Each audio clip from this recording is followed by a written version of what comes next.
Hola, soy Ana Marisa Altieri. Bienvenidos a Sinvergüenza.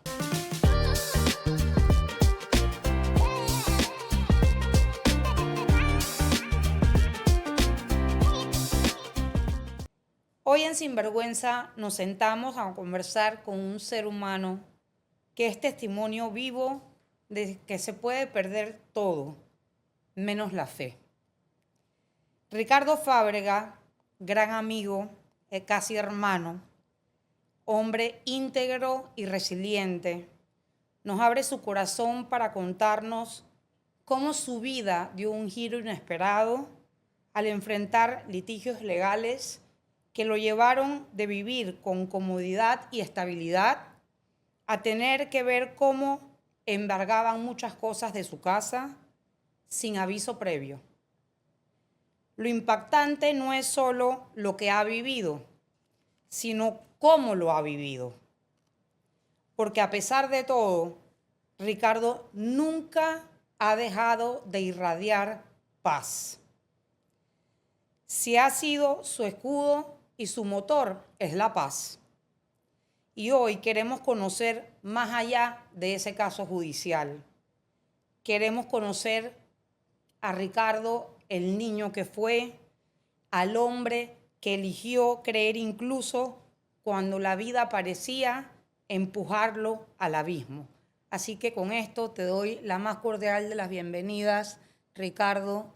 Nosotros cariñosamente le decimos el father, así que si se me sale el father, ya ustedes saben que es algo muy personal. Es realmente para mí, es un hermano, de verdad que sí, de esos amigos que te pone la vida como regalos, literalmente no la vida, Dios nos los pone en el camino. Él y su esposa para mí son hermanos del alma y vivo con ellos este caminar, este Via Crucis, y realmente los respeto y cada vez mi respeto, la vara se alza más porque es increíble la fe con la que han podido enfrentar todo lo que les ha tocado vivir.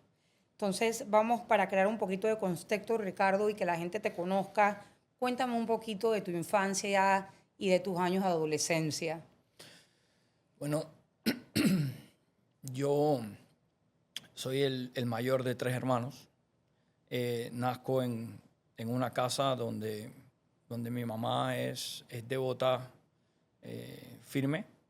Mi papá va cuando ella lo convence. Y básicamente crecí en un hogar bastante común, donde papá establece las reglas y las disciplinas y mamá de alguna manera u otra consiente y da cariño.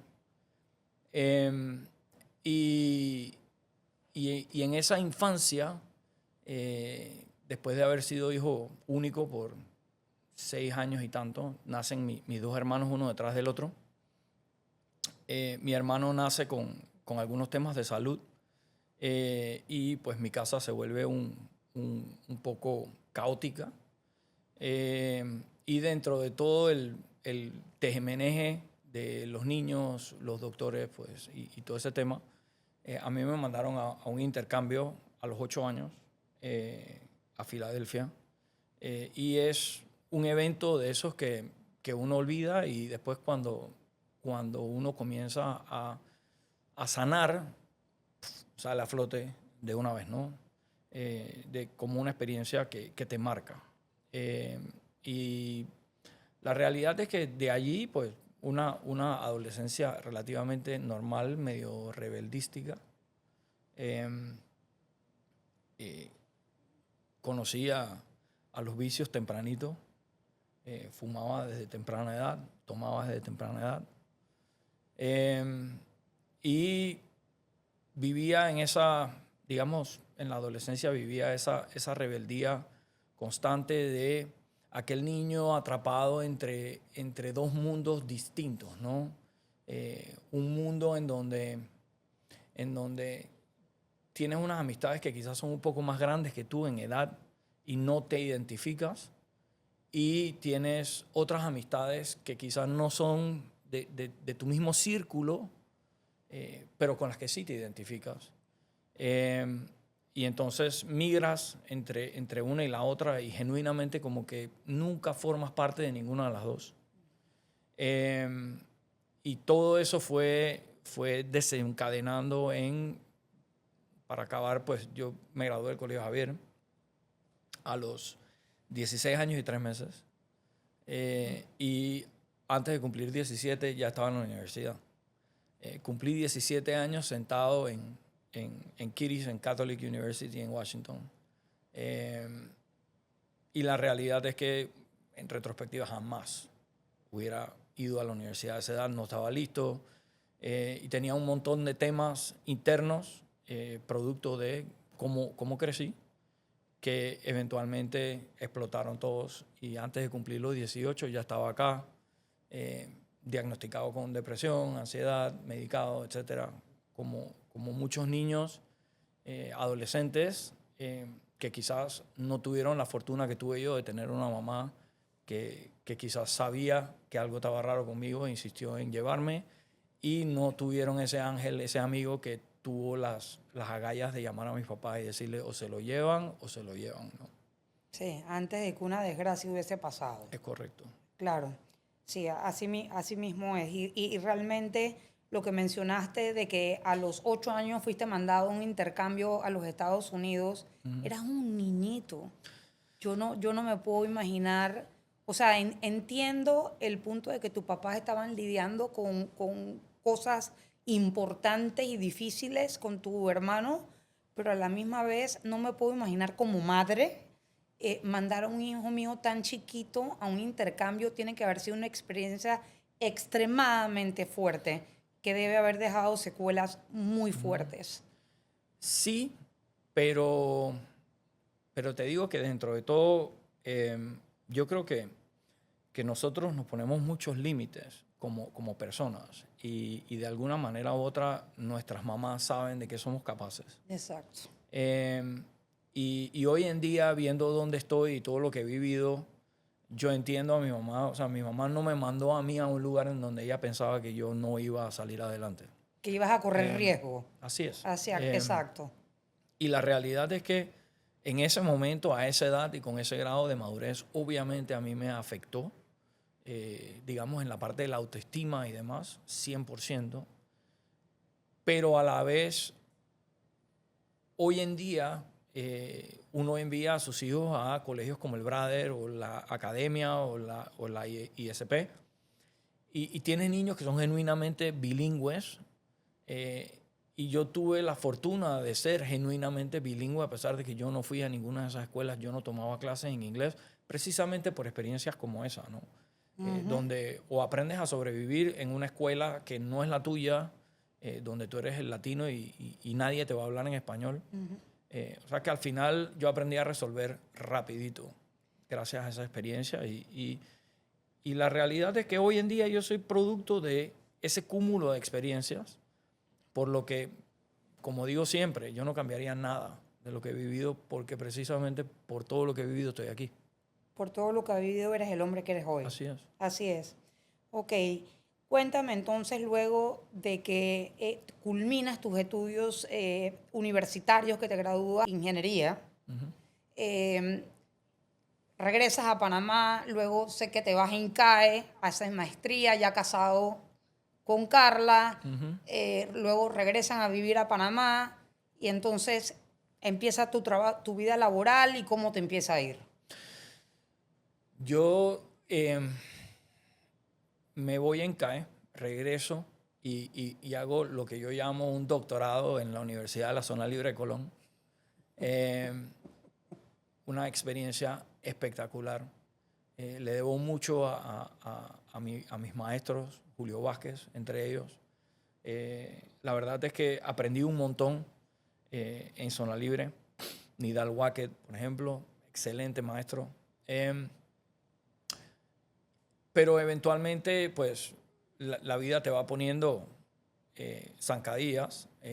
Ya con Isabel, mi hija, en camino y demás, surge una oportunidad de regresar a la empresa de la familia con un pay raise, y eso comienza a cambiar la dinámica en la casa.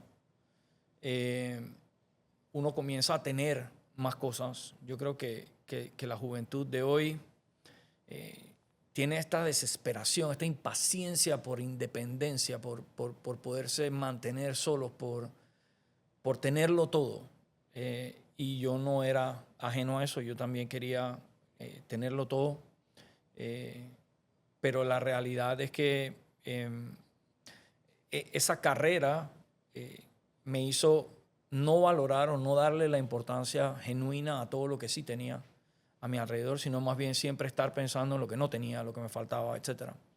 Y en eso me voy a la empresa familiar, tomo la gerencia de una de las 3 empresas de la empresa familiar, la empresa crece y esa empresa la venden a un grupo colombiano y de ahí pues a raíz de esa experiencia pues aprovecho las circunstancias que me dio la vida. Y de nuevo, gracias a ese angelito que Dios me puso en el camino, que es Carla, la vida me metió una zancadilla y yo me levanté y logré montar una empresa que llegó a crecer y llegó a darme muchas satisfacciones, mucho, me llegó a dar mucho, punto, bueno y malo, pero que al final es lo que me dio esa lección final, ese examen final, que gracias a Dios hoy en día, pues de manera satisfactoria digo que siento que he pasado. No sé con qué nota, pero por lo menos creo que siento que estoy pasando, ¿no? Ok. ¿Y qué sucede que caes en este litigio legal y están en esta situación legal que viene de años y no cesa? Bueno, esta empresa que yo fundo era una empresa especializada en estructuras metálicas y postensados, que curiosamente pues se llamaba Estructuras y Postensados del Istmo. Un subcontratista grande llegó a tener una producción de casi 1 millón de pies de cables postensados mensual. Era muy, muy grande y demás. Y su cliente más grande era la empresa familiar, la empresa de mis padres. En el gobierno del presidente Varela, esa empresa se mete en una serie de contratos públicos y el gobierno pues entra en un tema de impagos y pone en aprietos su flujo y obviamente pues eso recae sobre mí y termina en cierto sentido como, en esencia es como tirándole una llave inglesa a un motor en marcha, ¿no? Nos encontramos en un aprieto financiero importante, no por resultados, porque la empresa era rentable, sino por caja. No teníamos caja, teníamos un montón de dinero por cobrar. Comenzamos a atrasarnos en los pagos, comenzamos a tener temas. En el camino nos encontramos muchos angelitos que uno jamás se imaginaría que a uno le tienden puentes. Y ellos, o gracias a su apoyo y su ayuda, logramos extender la vida de esa empresa al punto que sobrevivimos la pandemia. Pero ya después de la pandemia ya la cosa se hacía sumamente difícil. Y entonces optamos por lo que se llama una reorganización concursal.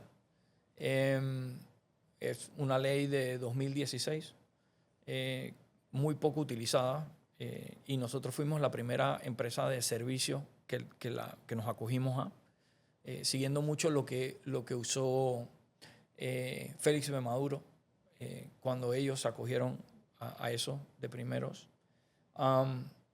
Y tratamos por todas las maneras de echar la empresa adelante y de sacarla bajo la protección que te ofrece ese régimen legal. Pero bueno, y para hacerlo yo tengo que ceder el control total de la empresa, ¿no? Como tú bien mencionas, yo soy hermano de Maús. Yo tengo una vida dividida en dos. Tengo una vida antes de Cristo y una vida después. El hito que la divide es el 26 de agosto del 2017, que tuve el grato placer de compartir cara a cara con el maestro. Y la realidad es que una vez que esto pasa y tratamos de darle la vuelta al negocio, acogiéndolo a este régimen legal y demás, la verdad es que comienzan las tribulaciones casi que de inmediato, ¿no? Recuerdo, había una ocasión especial, no recuerdo si era un cumpleaños o algo, que fuimos toda la familia a misa, los 4. Y el evangelio de ese día era el famoso, deja todo lo que tienes y sígueme. Y yo sentía que el Padre me estaba hablando a mí. Yo sentía que no había más nadie En la iglesia. en esa iglesia, solamente yo. Uh-huh. Y fue cuando tomé la difícil decisión de finalmente acogerme a ese régimen, porque literal lo que obliga a ese régimen es a despojarte de todo. Es a despojarte de la iglesia, de la empresa, y cederle el control a un administrador judicial. Incluso la representación legal, todo. Si tú tenías un terreno, ahora el terreno lo maneja esa persona. Si tú tenías activos, ahora lo maneja esa persona. Las cuentas por cobrar las maneja esa persona. Y esa persona tiene una enorme responsabilidad encima. Y si esa persona pues no está para hacer el trabajo, al final todo se puede ir por traste. Fue una decisión difícil, definitivamente. Pero la realidad es que eso fue lo que tarde o temprano desencadenó en estos temas de litigio que comienzan en el 2021 más o menos, y que al día de hoy todavía siguen. Específicamente pues con la parte de seguro social principal, por la retención de cuotas, porque las cuotas que yo retuve antes de entrar a la reorganización, a pesar de que yo le cedo todo a esta persona que te comento, esa persona no las paga, pero todavía me culpan a mí. ¿Y esa persona hoy día dónde está? La verdad es que es una señora bastante mayor, muy, muy profesional, sabe mucho de liquidaciones, pero yo siento que para llevar una reorganización y lo que eso implica, definitivamente tú requieres una energía que yo creo que ya esa señora, la realidad es que para ser una liquidadora debe ser buenísima, pero para hacer esta parte quizás no contaba con esa energía. Una señora que es abuela.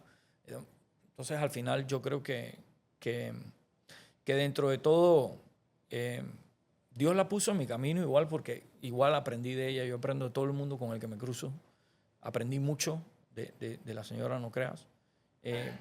Y al final creo que el valor más grande fue aprender a dejarlo, a desprenderme, a dejar ir lo que el viejo yo, y tener la certeza de comenzar de cero, digamos que en buenos pasos, y hacerlo todo como lo debía haber hecho al principio, pues, que no lo había hecho, la realidad. Como yo recuerdo que en muchas de nuestras conversas, en nuestro famoso, nosotros tenemos unos encuentros muy particulares en casa de Ricardo y de Carla, que le decimos el balconazo, y es que nos reunimos con frecuencia en la casa de ellos en el balcón a tomar vino y a echar cuentos. Y en esos balconazos muchas veces me mencionaste que una de las cosas que más te había dolido en el camino eran muchos amigos que eran tú en un momento dado de tu vida consideraste amigos, hermanos, y te dieron la espalda. ¿Cómo manejaste esa situación? Digo, la realidad es que eso también termina siendo una bendición de todo este proceso, porque uno en la vida se encuentra con mucha gente que, porque compartes cosas en común, creas estas relaciones de mutua conveniencia. Yo tengo algo que tú necesitas, tú tienes algo que yo necesito, y tendemos a confundirlas con amistad. y yo siendo una persona, pues, con la psiqui que tenía, quizás cualquier persona que me mostrara un afecto o me mostrara cariño, yo iba a tener una tendencia a acercarme a. Y la realidad es que hoy en día esa definición de amigo que te acabo de comentar, yo hoy en día la resumo en que amigo es una persona que te conoce de verdad y aún así te quiere. Así es. Aún así te acepta con todas esas, tú sabes, piedras que traes en la mochila y demás, aún así te quiere. Y tuve la bendición de conocer, no uno, varios amigos, hermanos en el proceso, gente que estuvo al pie del cañón, que cada vez que yo me tropezaba y me caía, estaban ahí para levantarme. Y también hubo mucha gente que quizás en un momento dado yo consideré eso, amigos, hermanos, gente cercana, gente que en un momento dado, cuando crecíamos, se metió en un problema y uno fue y le cuidó la espalda y tiró golpes por. Y muy fácil sentirte traicionado, muy fácil guardar rencor cuando, por ejemplo, gente que uno consideraba cercana, de repente por una cifra insignificante se voltea y empieza un proceso legal contra ti.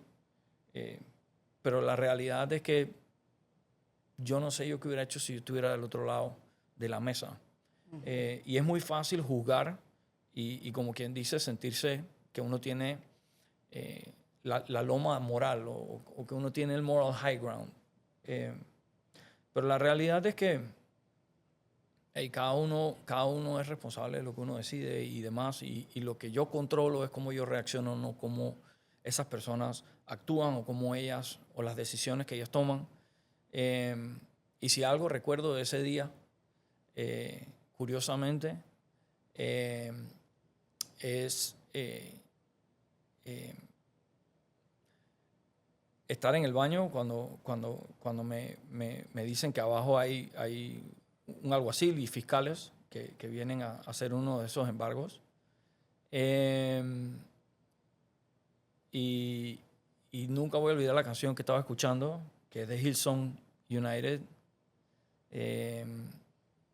Y la canción se llama Oceans y trata sobre cuando tú miras a Jesús, a los rostros, a los ojos, perdón, tú genuinamente puedes ser capaz de caminar sobre el agua. Y aún así, donde le quites la mirada te vas a hundir. Y esa era la canción que yo estaba escuchando en el momento cuando todo esto pasa. Y además, así como incentivo, yo creo que comercial, cuando uno decide, porque es una decisión, vivir su fe, caminar en el camino de la luz, que no hayan secretos entre tú y Dios más nunca, obviamente te das cuenta que en la vida todo es equilibrio, todo es balance y por más, mientras más fuerte tú crees en el bien, más te das cuenta que el mal es igual. Existe, Y a diferencia del cielo, que es algo que uno se tiene que ganar, acá abajo el infierno te lo regalan. Y la realidad es que esa prueba que me puso el diablo, que yo siento que él es el que nos pone a prueba, a Dios jamás. Él regocija cuando nosotros triunfamos y pasamos esas pruebas y le demostramos que la fe de nosotros no está en negociación. Esto era la víspera de mi cumpleaños. O sea, esto era el viernes 24 de diciembre. Digo, 24 de septiembre. De septiembre. Y esto pasó. Y como dices tú, ese día en mi casa se celebró mi cumpleaños y estaban los que yo quería, los que tenían que estar.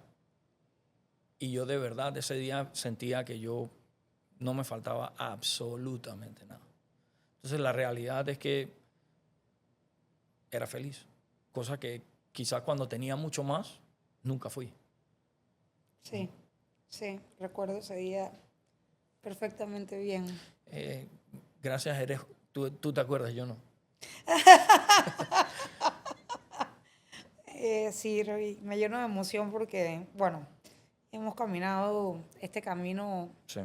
juntos y de la mano de la mano de Dios y bueno, para mí ustedes son lo más grande que hay, tú y Carla.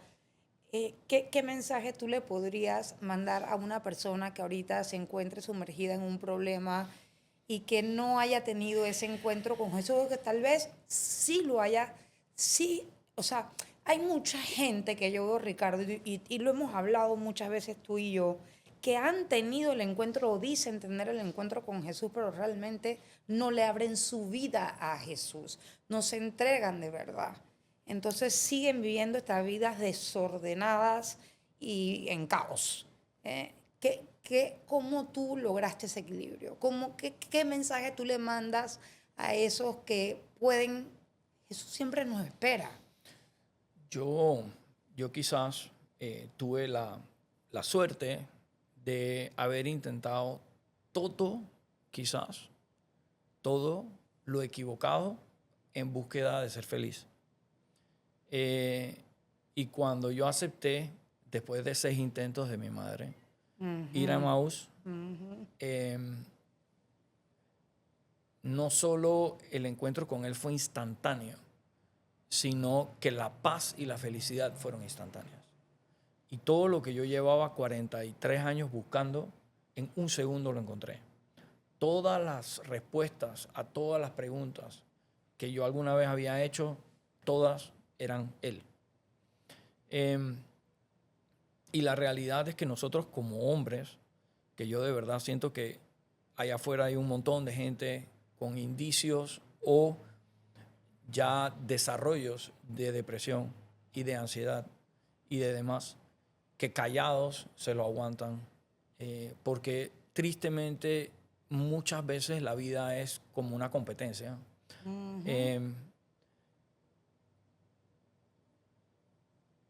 Nosotros no somos mucho por naturaleza de pedir ayuda, de decir, hey, tengo un problema. Porque la realidad es que nos vemos con nuestros amigos y demás en instancias y en momentos en donde nos juntamos para tomar trago, nos juntamos para hacer esto, nos juntamos para hacer lo otro y genuinamente nunca nos tomamos un café para que yo te cuente, tengo este problema y demás y demás. Es quizá la escasa minoría esos encuentros. Siguiendo la dinámica de esas amistades que son porque tenemos algo en común o algo por conveniencia, ¿en qué momento encajas para tener esa confianza con esa persona y abrirte de esa forma? En realidad es muy difícil. Nos da pena, nos da vergüenza contar, quitarnos la máscara de la perfección y enseñarle a la gente que soy un desastre, estoy vuelto un desastre, me equivoqué, tomé malas decisiones. Es sumamente difícil tomar esa decisión. Yo tuve la ventaja que ya no me quedaban más opciones, así que esa fue la que tomé. Y como te dije, yo no me arrepentiría jamás de nada de lo que hice mal y de todas las equivocaciones que cometí, porque sé dónde terminé. Pero yo le diría al que está pasando por eso, uno, no está solo. No estás solo. Tienes a tus padres, tienes a tus hermanos. En tu vida hay amigos de verdad genuinos. Son aquellos que cuando tú no lo pides, te llaman. Cuando tú no los necesitas, están. Y todo el mundo los tiene. El problema es que a veces no los valoramos porque son precisamente esos amigos que genuinamente te quieren, entonces siempre están. Entonces, uno no siente que tiene que hacer nada para ganárselos y los menosprecia. Es parte de la vida, no es que uno sea una mala persona por hacer lo demás, sino simplemente es algo que es. Y yo de verdad pienso que todas las cosas están ahí. ¿Qué hizo Cristo en mi vida? Me quitó la venda, me dejó verlas, me dejó darme cuenta de que estaban. Y yo creo que todo comienza por ahí. No es que creo que uno tiene que agarrar y volverse un panderetero, ni un jumpy, ni nada, pero definitivamente yo recuerdo las veces que Carla me obligaba o me convencía, negociado, a ir a misa por A o B. Definitivamente uno ahí siente paz, que no sientes en ningún otro lugar. Y por alguna razón será, ¿no?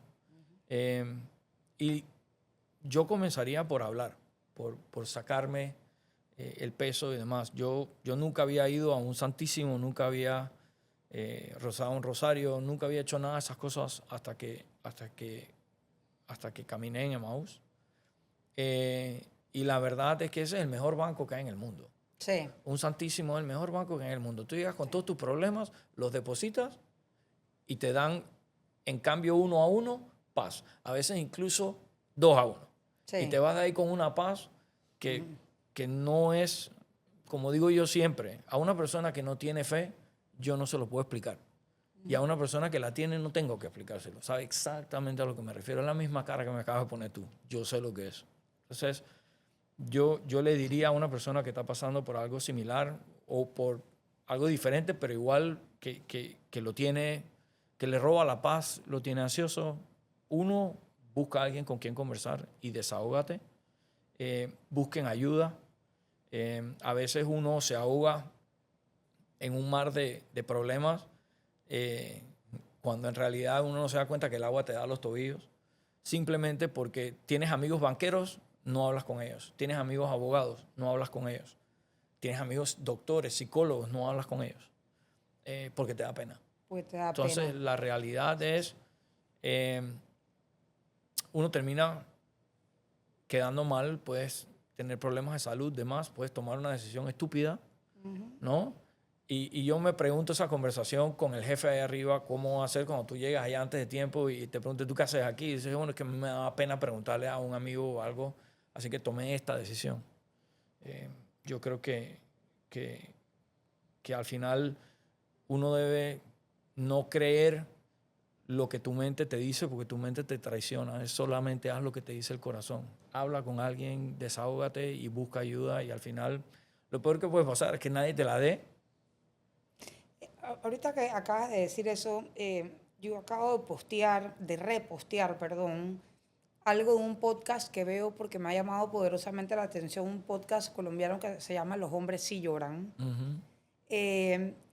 Y como un comediante que es sumamente famoso contaba cómo ha pasado momentos de oscuridad que nadie jamás se hubiese imaginado, porque es comediante.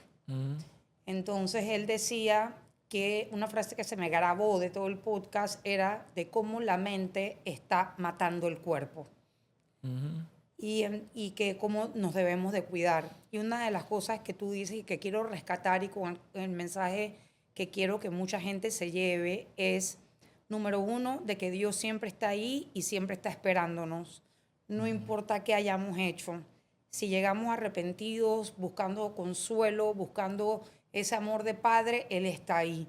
Eso por un lado, eso lo conocemos nosotros. 2, si nos hemos alejado, tampoco importa, vuelvan, que ahí está esperándonos. Siempre nos está esperando.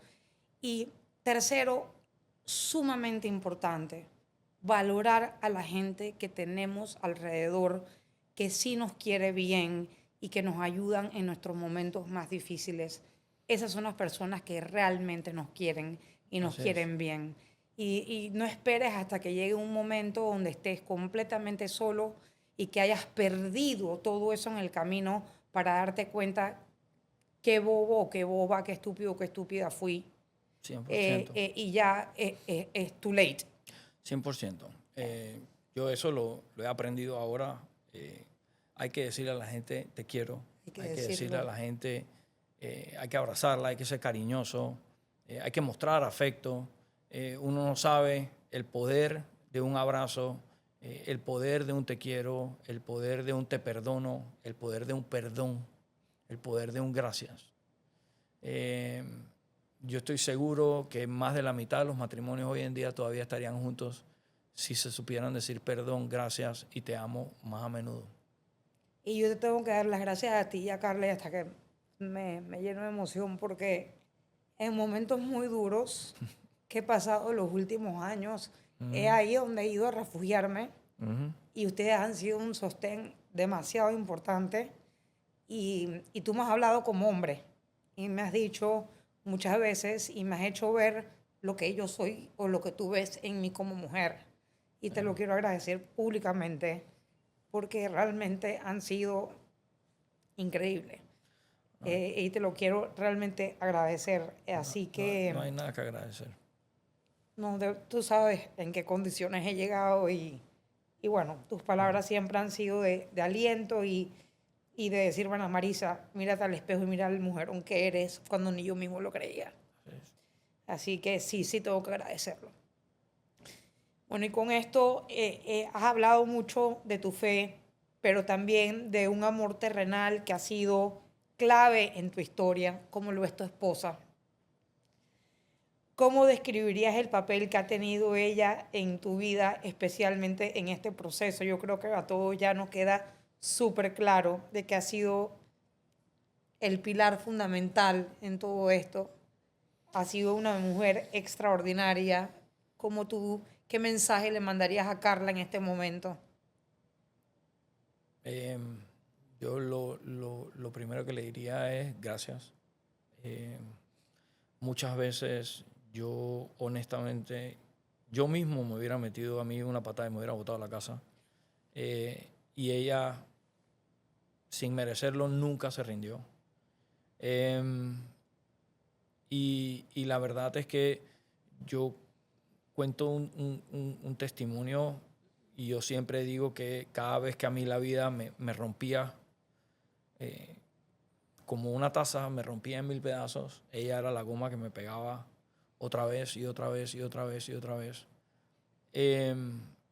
Y bueno, al final la realidad es que, gracias a Dios, literal, yo tomé la decisión de reconducir mi vida, de darle a ella el lugar que se merece. No vayan a pensar por 5 segundos que soy el marido perfecto, porque no lo soy. Sigo siendo, ¿sabes? Sigo teniendo mis temas. La sigo sacando de sus casillas. Pero valoro cada cosa, cada sonrisa, cada te quiero, cada cariño, cada gesto.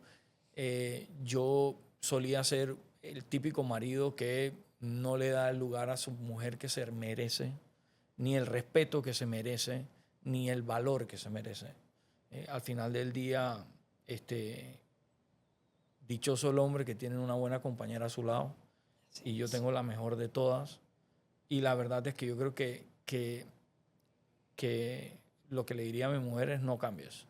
No cambies, siga siendo así, imperfecta, casquirrabia y demás. Así mismo yo trataré de devolver todo eso que tú a mí me diste cuando no me lo merecía. Ella es un ser de luz. Ella, cascarrabia, como tú la quieras, es un ser de luz y con el que no te paras de reír con sus salidas. Y bueno, Ricardo, gracias por compartirnos tu historia con tanta verdad y humildad. Hoy no viniste a hablarnos desde la cima, ni desde la victoria rotunda. Viniste desde la trinchera, desde el lugar donde todavía hay batallas abiertas, heridas que siguen sanando y noches que a veces pesan. Sin embargo, irradias una paz que no se compra ni se finge. Una fe que no grita, pero sostiene. Y un amor, el de tu esposa y toda tu familia. Y de tus amigos también. Que ha sido faro en medio de tanta oscuridad. Tu vida es testimonio de que sí se puede perder casi todo, menos la esperanza. Que no hace falta tener todas las respuestas para seguir caminando. Y que lo que verdaderamente importa no se embarga ni se derrumba, se lleva por dentro. 100%. Aún hay procesos que nos han cerrado, aún hay días difíciles, pero mientras sigas de pie, con el corazón encendido por la fe, esa fe que tú tienes, y rodeado del amor verdadero, tú ya estás venciendo. Nunca dejes de creer, nunca dejes de soñar, porque Dios no ha terminado contigo. Lo mejor todavía está por escribirse. Eso espero. Y tú lo estás viviendo con valentía, sin vergüenza y con un alma que no se rinde. Y quiero que sepan que además de todo tiene una voz de ángeles.